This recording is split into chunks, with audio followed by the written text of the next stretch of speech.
Hello, everyone. Welcome to this month's Editor's Office Hour of Tourism Management.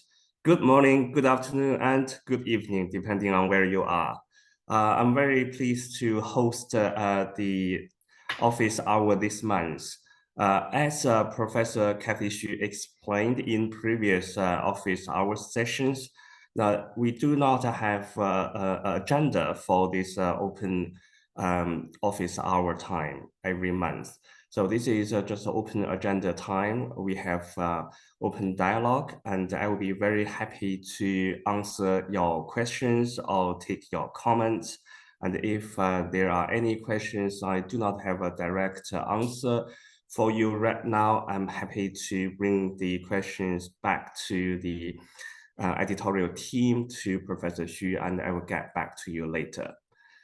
So anyone has any questions or comments about the journal editing process?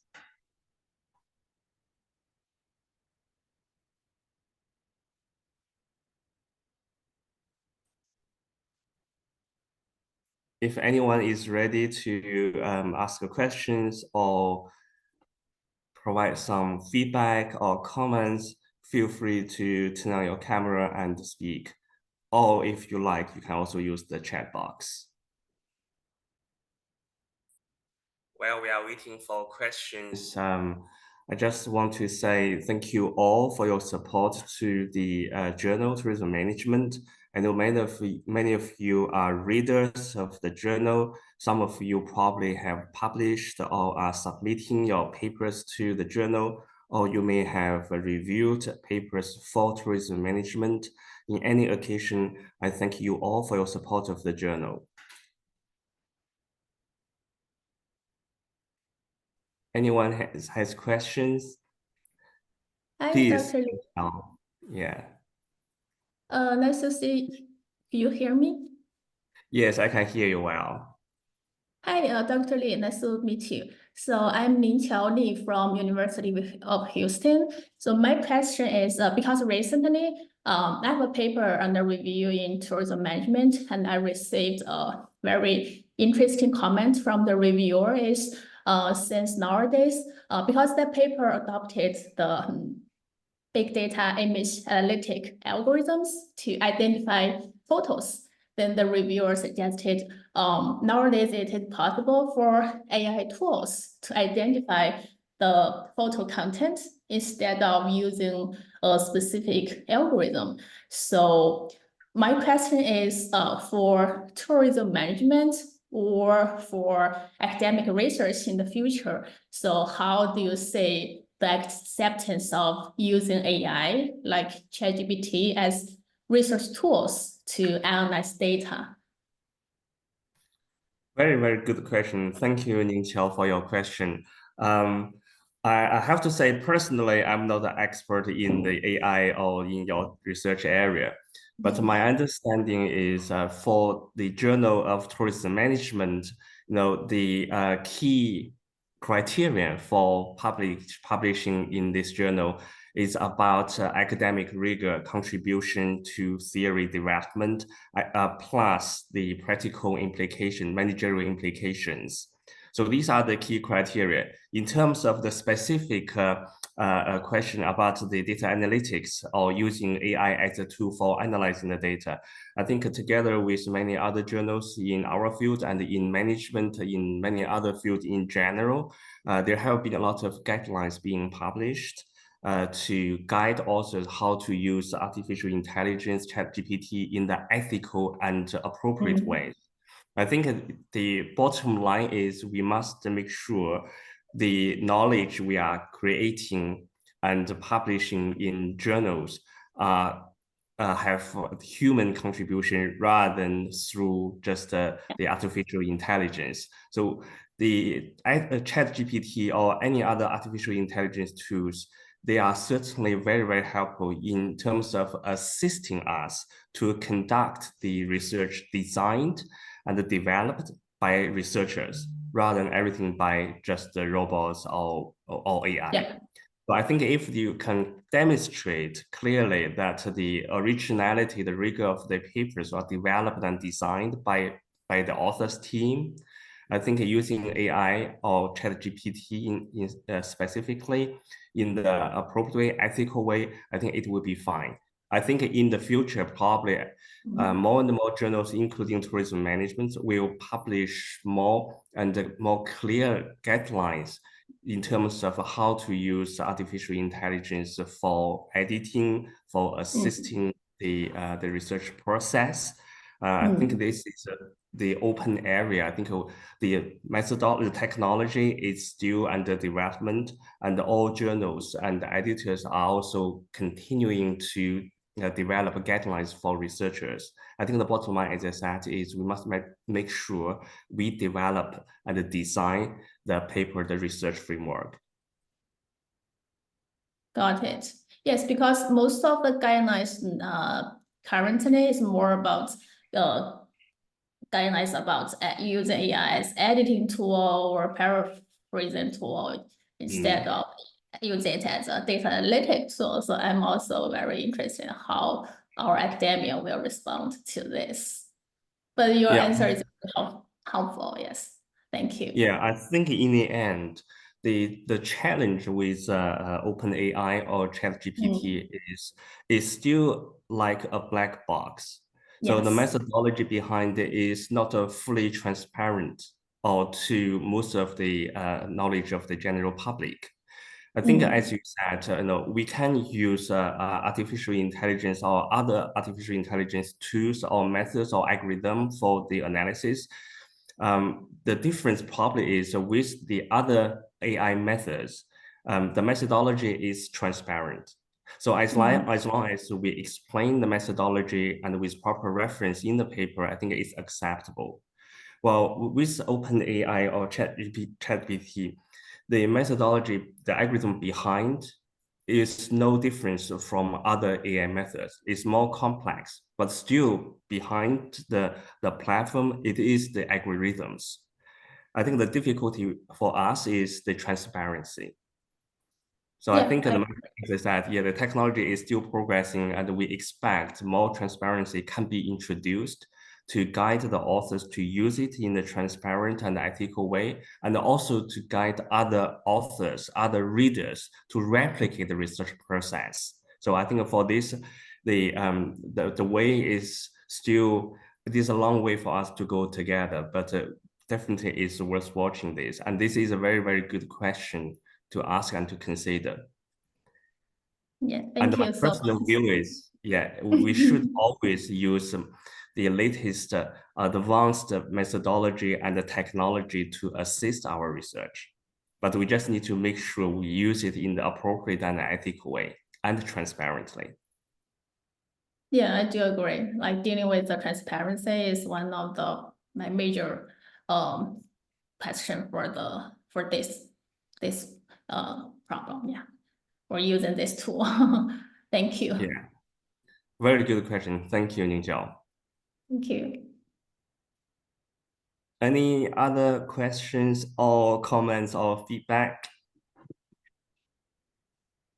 Oh, it seems there are some questions in the chat box. So I saw a question from Zhe Chen. How qualitative research has been evaluated in tourism management, particularly in the desk reject step? What's your view on small data in big data era? Okay, this is a very good question, but also a very difficult question because a lot of terms are difficult to define here. For example, what is small data? What do we mean by small data? What do we mean by big data? Right, but in general, from the editor's perspective, in terms of our desk review process, at the desk review stage of the reviewing process, the key evaluation of the paper is in line with the journal's publication criteria, including the contribution to the literature, including contribution to theory building, theory development, as well as to the methodological advancement, plus the managerial implications. So these are the key criteria for the initial evaluation. With regard to the research methods, as we know, the research methods is chosen to serve the purpose of the research or to serve the research aim and objectives. So we do not really single out or discriminate against any specific methods or methodology, qualitative or quantitative. I think that is a secondary consideration after we evaluate the theoretical and the practical contributions of the research. So there's no, from my point of view, and I can really speak this on behalf of the whole editorial team, there's no discrimination against any methods. There's no saying that, oh, a paper written with qualitative research will have a disadvantaged decision at the desk rejection stage. This is not true. And the second half of the question, what's your view on small data in big data era? Right. Again, as I said, it's a challenging question because it's very difficult to say how big is big data, how small is small data. But what we say here is, again, the methodology, the data serve the research purpose. So if the data, the sample can serve the research purpose well, then there's no problem in terms of big data or small data. As we know already, tourism management, I think since quite a few years back, stopped accepting papers based on just a one-off survey.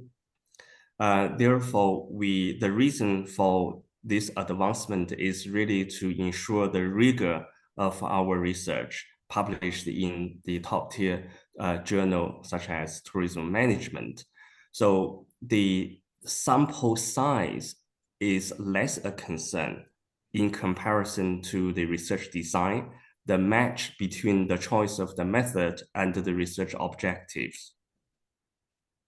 But for any research, for any qualitative data studies, quantitative studies, experimental research, there are some justifications or requirement on sampling methods, whether it's a random sampling method being used, or there is a good representativeness of your sample against the whole population.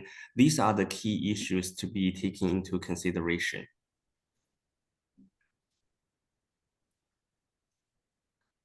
I also saw a comment from Valerio towards Ning Qiao's question. Thank you very much, Valerio, for your comments.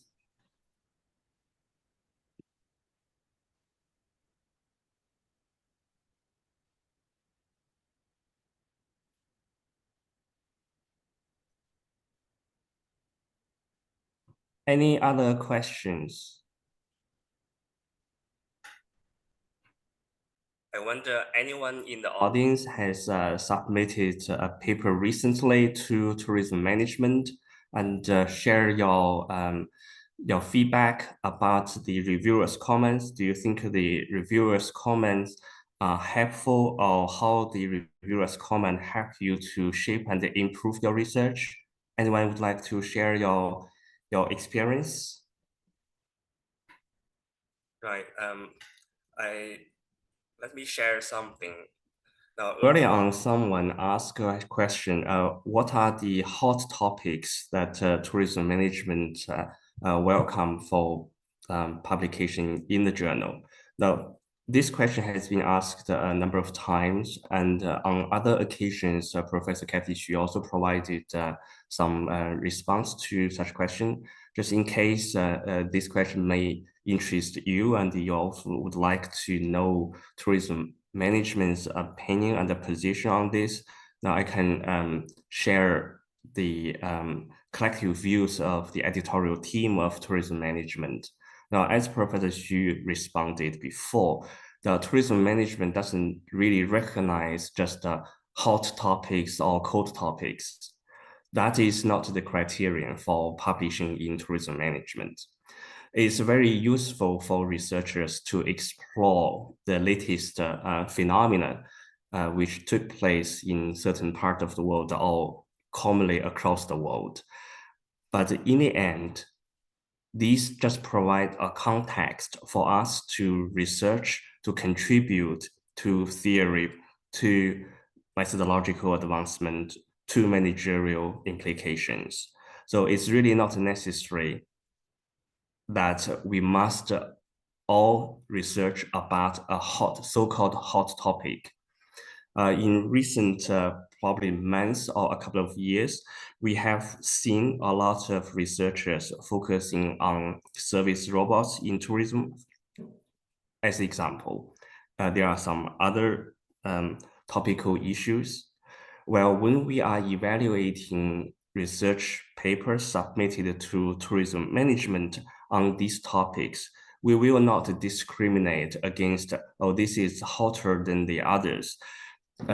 This is a cold topic rather than a hot topic. In the end, our criterion for evaluating a manuscript is still, as I repeatedly say, about the methodological rigor, about theoretical contribution, and the useful, significant managerial implications, regardless whether this is a hot topic or it's a cold topic. From a researcher point of view, I think it's different researchers have different research strategies.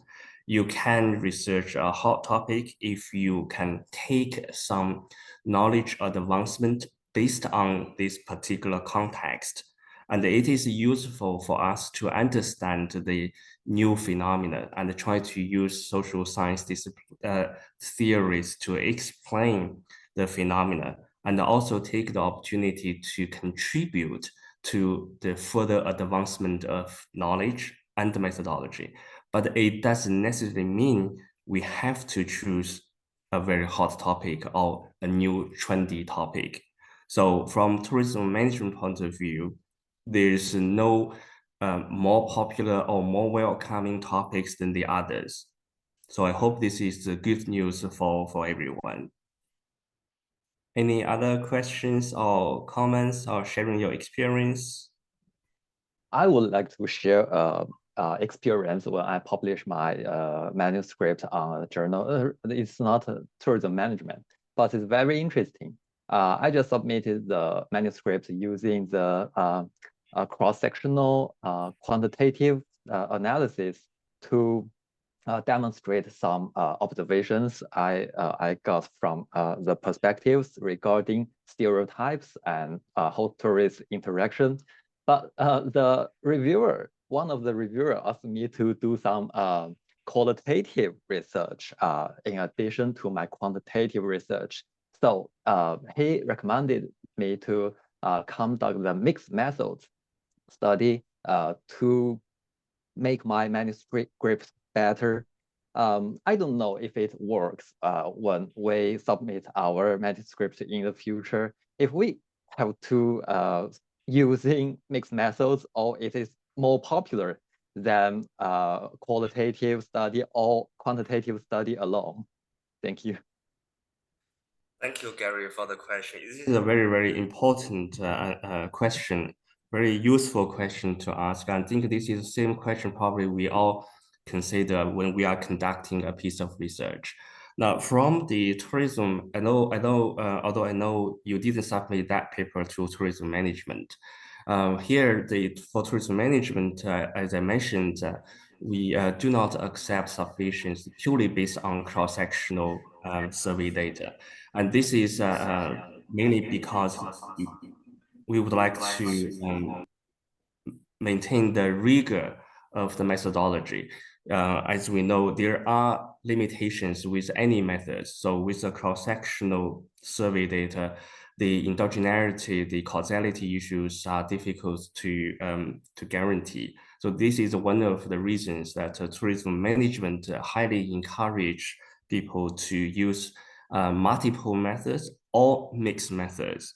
So this is about the methodological triangulation to ensure the rigor of our findings. However, this doesn't necessarily mean we must use mixed method for any research. So firstly, this is the requirement of tourism management, that we do not accept submissions based on just one-off cross-sectional survey data. But this doesn't necessarily mean that the cross-sectional survey-based research is not valid. It's just different journals have different preferences. And secondly, I would like to say, it doesn't mean we should always use mixed methods.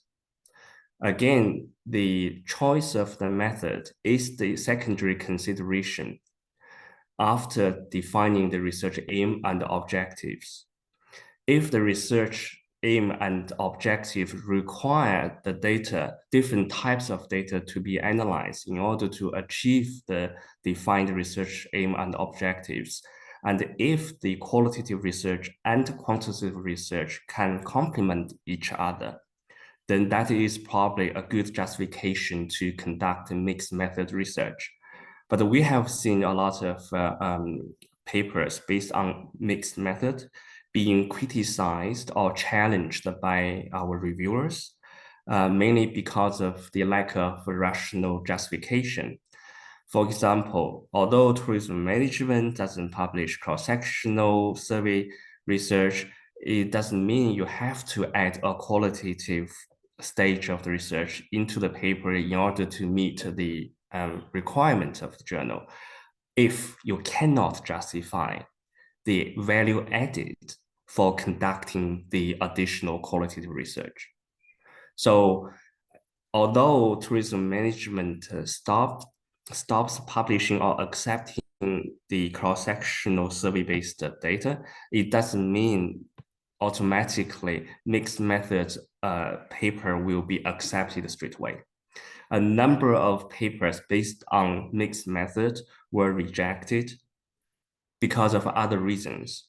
And purely from the methodological point of view, if the qualitative stage of the research and quantitative stage of the research do not complement each other, if they just simply provide repeated information rather than triangulation, then such a use of the mixed method approach is not effective or successful.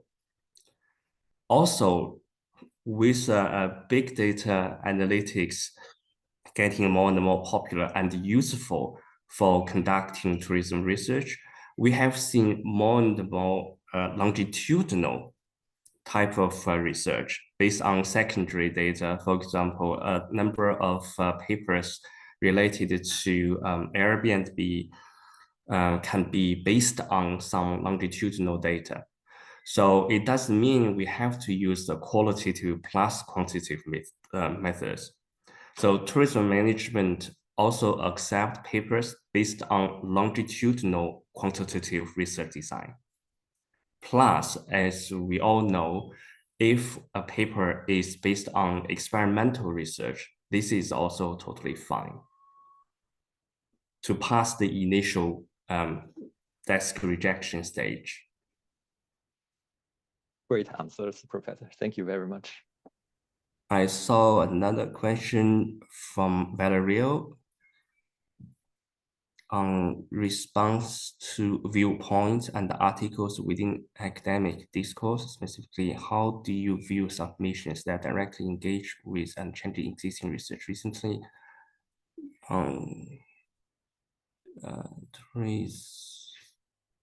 is a long note. There was a discussion on validity, high order reflective construct published, okay, from which response seen well by editors. Not so much. Right. Also very good feedback and question from Valerio. Yes. The first half of the question is about the viewpoints and articles within academic discourse. I think including tourism management, I think all journals really welcome open debate and the discussion of some key issues, and especially the issues which has not had conclusive answers. I think the question here you talked about the higher order reflective constructs. I also read a few papers in tourism and in other management business journals, which share different views. I think if we do not have a clear answer to a particular research question, then we welcome different views and opinions and we really are open to the open discussions about these issues. I think the process will help us to debate and to have a better and deeper understanding of those open issues. So I think that is our response. We welcome such open discussion and debates, as long as the discussion has is well justified rather than just a personal opinion. Very good question. And the viewpoint that this particular track of tourism management, I think we published a couple of viewpoints already. This is also the idea from tourism management to provide opportunities to have the open discussion of some topical issues, and people can continue the discussion and even share different views. So thank you for the question and the comments, Valerio. Now we have a question from Ivanka. I ask, what are your strategies to respond to reviewer who made some irrelevant, outdated suggestions? Will editors re-evaluate the comment and the response before they make a decision? Right, I think probably, thank you, Ivanka, for your question. Probably this question is not uncommon. Very often, as an author myself and editor and the reviewer, I think we often have such situation. We face, from the author point of view, we face some feedback or comments from reviewers which we do not agree. I think from the editor point of view, from tourism management editor point of view, when we are coordinating all of the papers, we look at the original submission, the original manuscript from the author's perspective. Then we invited qualified reviewers for the paper. Then we look at the reviewers' comments. And when we are making the editorial decision, we certainly look at both sides of the views, and we will form our opinions in terms of whether the reviewers' comments were out of date or irrelevant. And unless we have a clear view, either side is right or wrong, we normally give opportunities to the reviewer, to the authors to respond. And then I think this is a very, very crucial stage for all authors.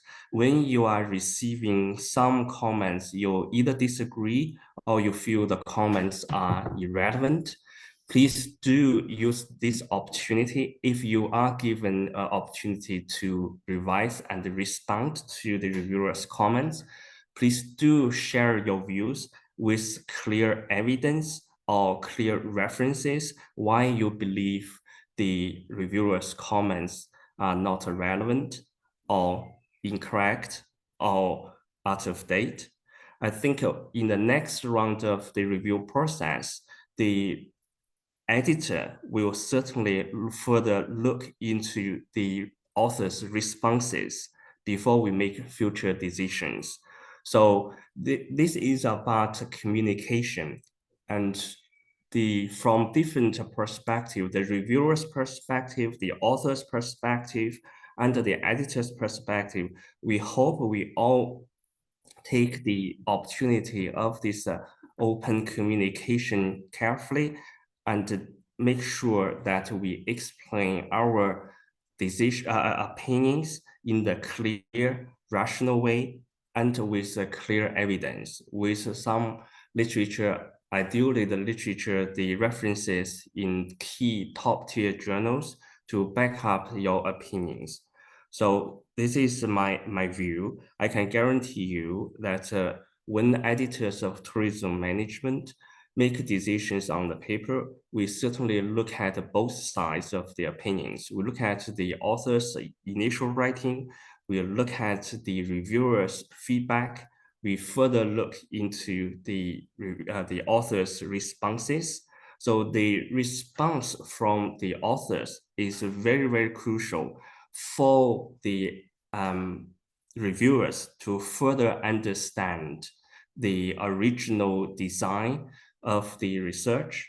And very often, if the response is clear, well justified, with clear evidence, then the reviewer can be convinced. So I hope I answer your question, Ivanka. But this is a very, very good and important question. For tourism management, very small percentage of the papers will have the opportunity to revise and resubmit. Now, currently, the acceptance rate is between 5 and 8%. I haven't checked the latest one, but in the last couple of months, we learned between 5 and 8% is the acceptance rate. And only probably about 20 to 25% of the papers will be sent out for reviewing. So if a paper received a decision, editorial decision, major revision, then the authors should really congratulate themselves for making this progress, because a very small number of papers will get this opportunity. Then at the next step is really very important for the authors to communicate through the response letter and the cover letter with the reviewers and the editors. And if the authors feel they do not want to say that the reviewers' feedback were wrong, actually, you are free to say, to just frankly explain why you believe the reviewers' comments were wrong, as long as you provide evidence and good literature to support your argument. But if you are cautious, you feel I'm not comfortable to to criticize the reviewers that they are wrong, and feel free to use the cover letter as a space to express your view with the editors, and this will be not shared with the reviewers. So in the end, we will look into the whole range of materials and evidence from the authors, from the reviewers, from the cover letter, from your response letter, all together, try to make a fair editorial decision.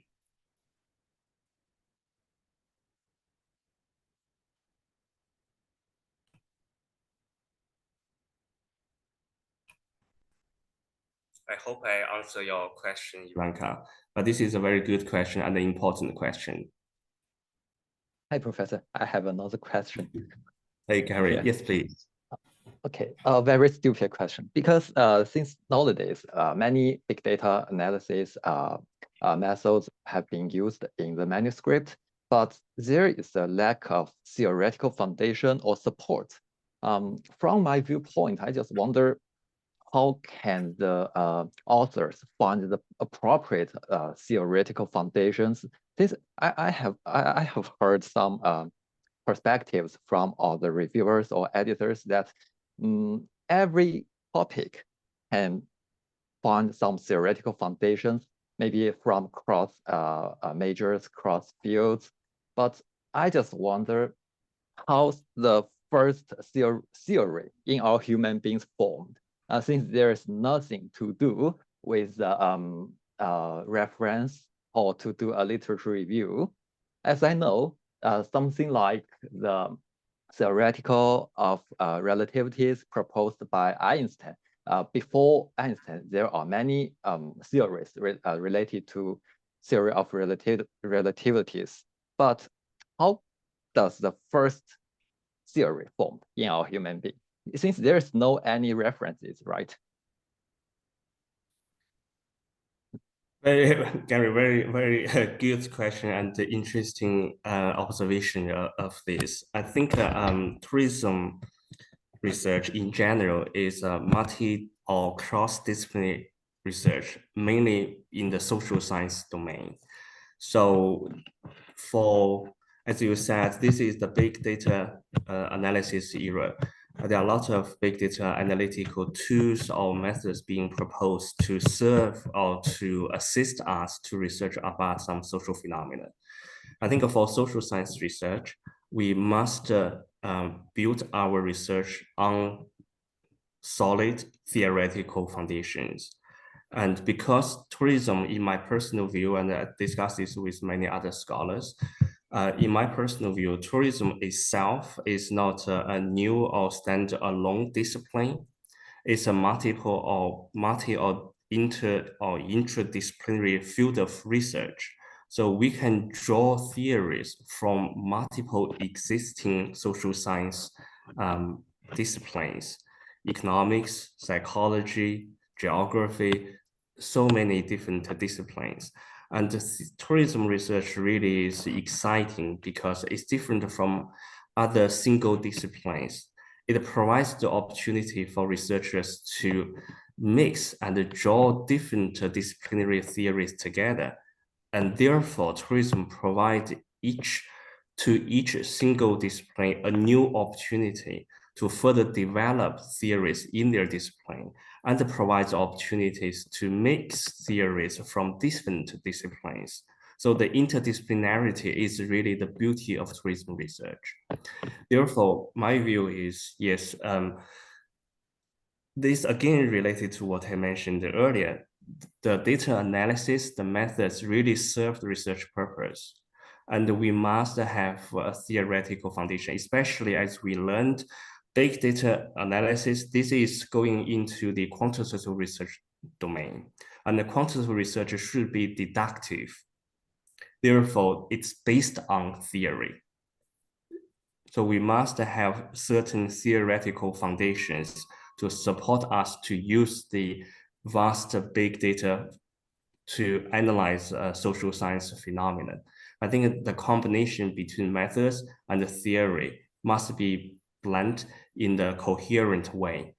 And this is something I personally disagree. I saw some papers, including some published papers, claiming grounded theory as the foundation for some big data analysis. To me, probably this is the narrow interpretation of grounded theory.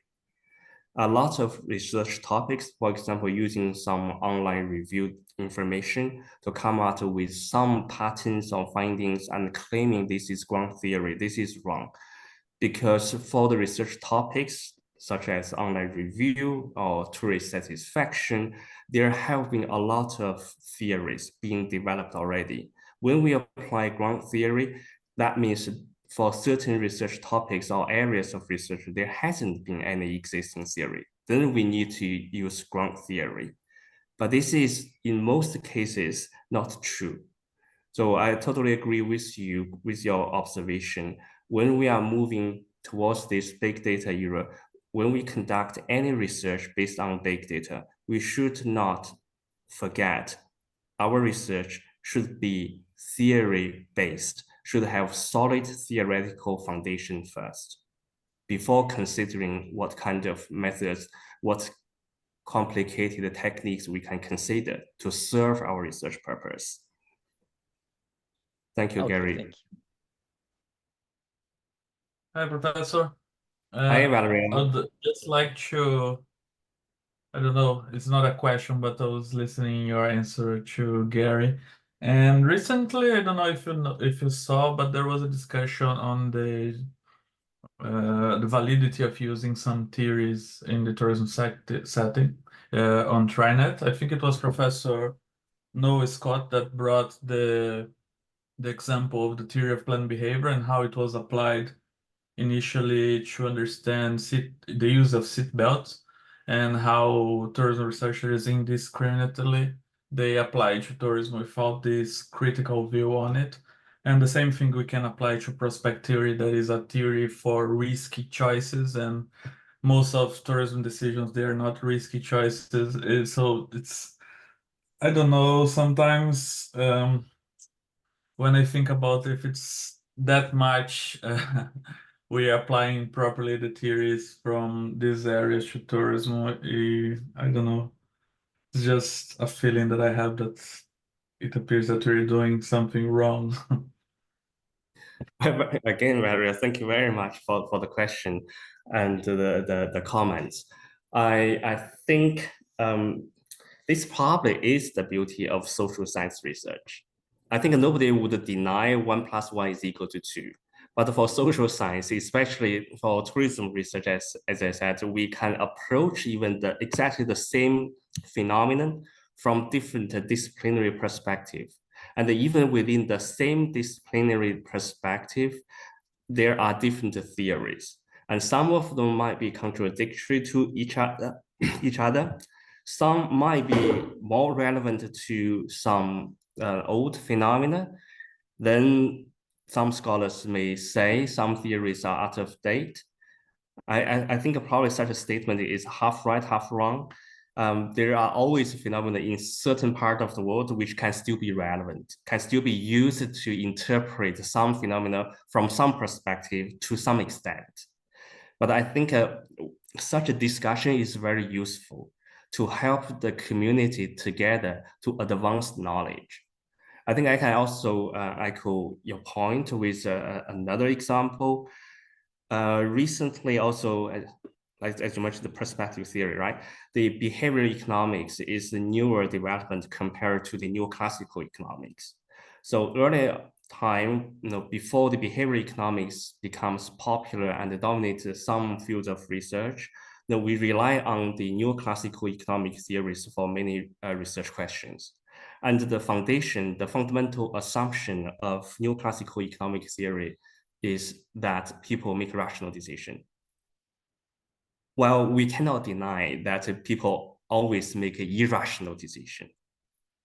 So in many cases, people still make a rational decision, but there is a bounded rationality. I think this is well accepted. And this is the foundation of behavioral economics. So we accept that very often people can make rational decisions, but in some other cases, or not in all cases, that people can be rational. Therefore, we bring the psychological aspects, the bounded irrationality into development of theory, then the behavioral economics becomes relevant. But this, again, doesn't deny the usefulness of neoclassical economic theory. This doesn't necessarily mean that the neoclassical economics are completely out of date. They still explain probably majority of the decision-making. So, but this created the opportunity for us to draw theories from neoclassical economics, from behavioral economics, plus many other social science disciplines together. And this helped us to deepen our understanding, to interpret and explain the complex social phenomena in a more complete way. So I totally in favor of having such discussions and debates.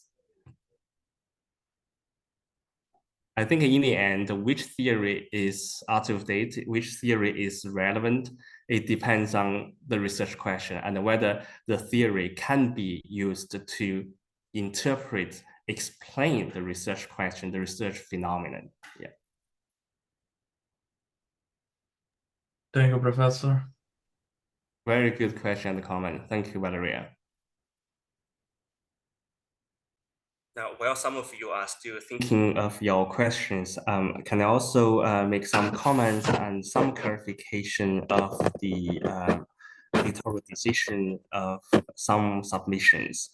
So sometimes if any of you submitted a paper to tourism management and received desk rejection, very often you probably will see some comments or evaluation about your paper falls short of theoretical or methodological contributions against the criteria and or expectations of tourism management. Now, very often we do see a paper is well developed. The empirical investigation, the empirical case study is well executed. And you also have a good theoretical foundation, but your paper is still rejected. So this is basically means against the very, very high standard and criteria of publishing in tourism management, we cannot accept your paper. This doesn't necessarily mean your paper is wrong or your paper doesn't have value. very often we have different journals with different expectations and different publishing criteria. If one paper being rejected by tourism management, as long as there is no fundamental flaws in theory applied or in the methodological consideration or using the wrong methods to analyze your data, then you can certainly consider the alternative options, other outlets to publish your research. Maybe the paper is just not meeting the standard of tourism management. So if you receive a rejection decision from tourism management, it doesn't necessarily mean your paper doesn't have a value. So I just want to clarify this. As you probably know, we accepted increasing numbers of submissions every year. And at the moment, we have over 2,000 submissions per year in the last 2 years at least. So the criteria of publishing in tourism management is very high. And based on the advancement of our knowledge, we also have higher expectation. This is also very common. This is how knowledge can be progressed and advanced. Some people say, I read a paper 5 years ago, a small experimental research, which only tested the main effect plus a moderate mediation effect. Then the paper was published. Now I want to do the same, but why my paper was rejected? Although here I have to say the paper being rejected or accepted is not because of the number of experiments you run in the paper. It's about the advancement of knowledge. If we have already understood certain knowledge, if the knowledge has been up to a certain level, then it's our responsibility as researchers, as the editors of journals, to make sure we continue to advance knowledge rather than repeating what has been done a few years back. So this is something we need to understand. Built on the previous researchers' findings and theories, we can further advance the knowledge rather than just simply repeating knowledge. And this is why the top-tier journals, including tourism management and a few other journals, have very high standard for publishing in these journals. But that doesn't mean the paper which didn't meet the expectation of tourism management cannot be published in some other journals. So I hope this will help you to understand the process and to position your papers correctly. Right, we have a set of questions from Jesse, very important questions.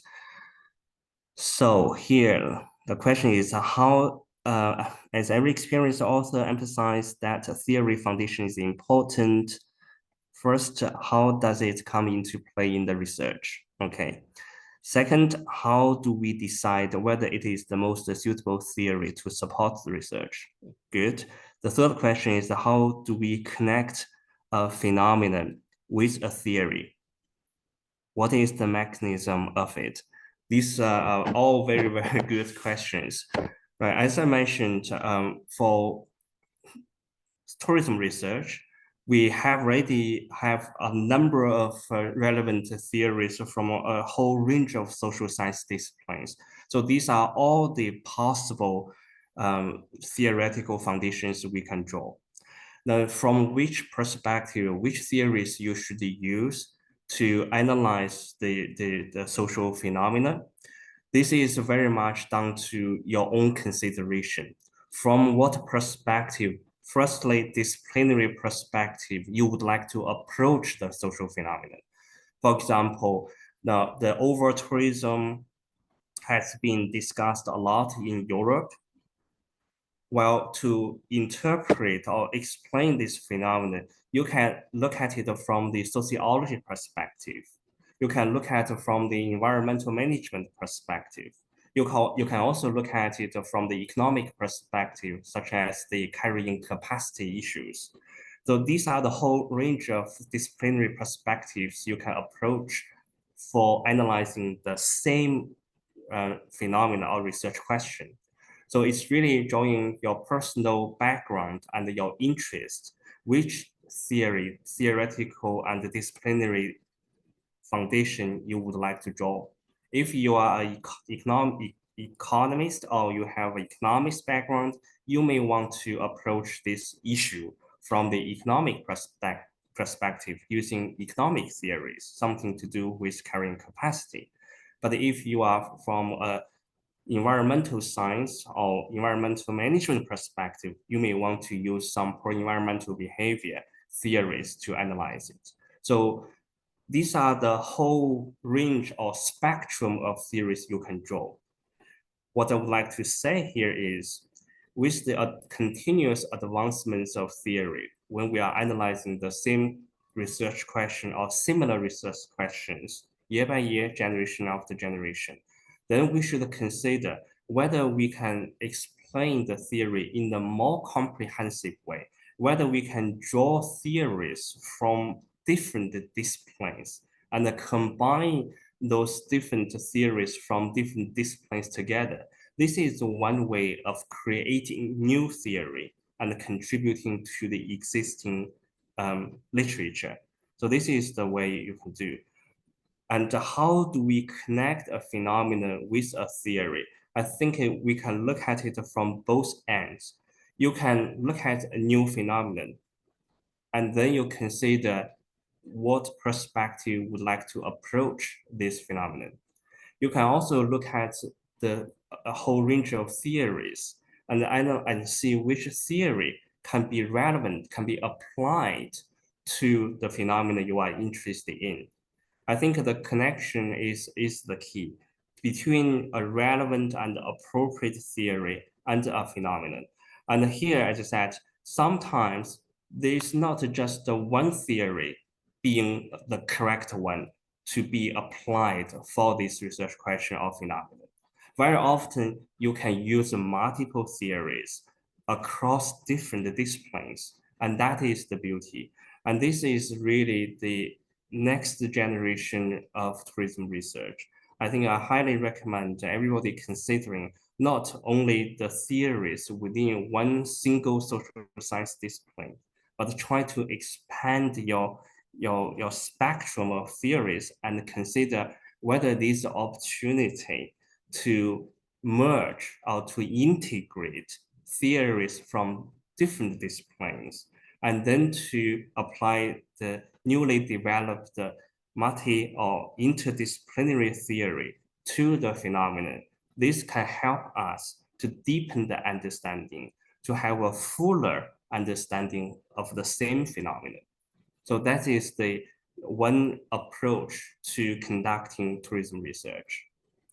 I think due to the time constraint, this is the end of this session. And thank you all for attending this session. Thank you all for your contribution, of your comments and your questions. And I really wish all of you good luck with your research, with your publication plan. And I thank you all for your continuous support of tourism management. I look forward to receiving your submissions to tourism management. And also, I thank you in advance if I invite you in the future to review papers for tourism management. Thank you very much. For people in Asia, good night, or good morning, good afternoon if you are from other parts of the world. Thank you all. Goodbye.